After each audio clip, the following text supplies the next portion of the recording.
My name is Av Rios, and I'm a paramedic with Lansing Mercy Ambulance on behalf of Expert Village. In this clip, we're going to go over splinting collarbone injuries and also shoulder injuries. Going to be helping me is my partner Jacob Barber, who works with me at Lansing Mercy Ambulance, and he'll be doing this on behalf of Expert Village. It's pretty hard to differentiate whether or not it's the collarbone that's fractured or the shoulder, since they're both going to cause a lot of pain when the patient tries to move their arm. So what you want to do is just assume that it's probably the collarbone, since the shoulder itself is a pretty strong bone. So what you want to do in this situation is use anything, like I have a triangular bandage here, or you could use something such as a bandana, or you could even cut a piece of cloth, as long as you have it in this type of shape right here. What I like to do is take the top corner of my triangle, and I like to tie it into a knot. What this is going to do is form a pocket for the actual elbow to rest in. What I then want to do is have the patient put their arm in a position of comfort. Normally, when you have a shoulder injury, this is the type of position that you're going to find the patient in. What you then want to do is slip this over.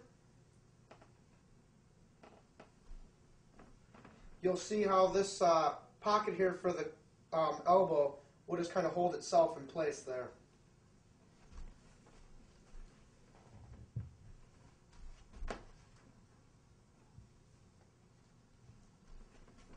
Then you just want, I'm going to turn you for a second.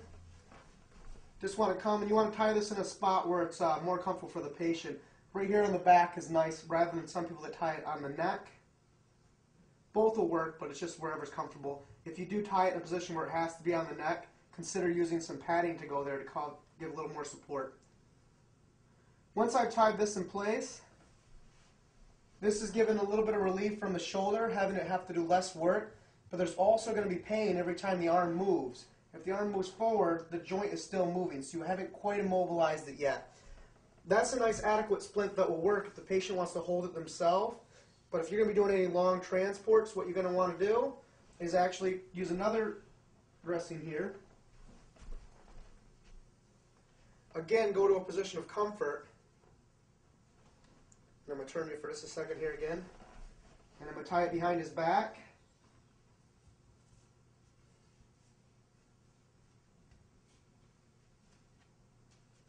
What this will do is help keep the arm against itself, and it reduces the motion of letting the arm move forward, where the lower arm can still move, but the shoulder itself stays in place. You've now adequately immobilized the shoulder and or clavicle, whichever one is affected.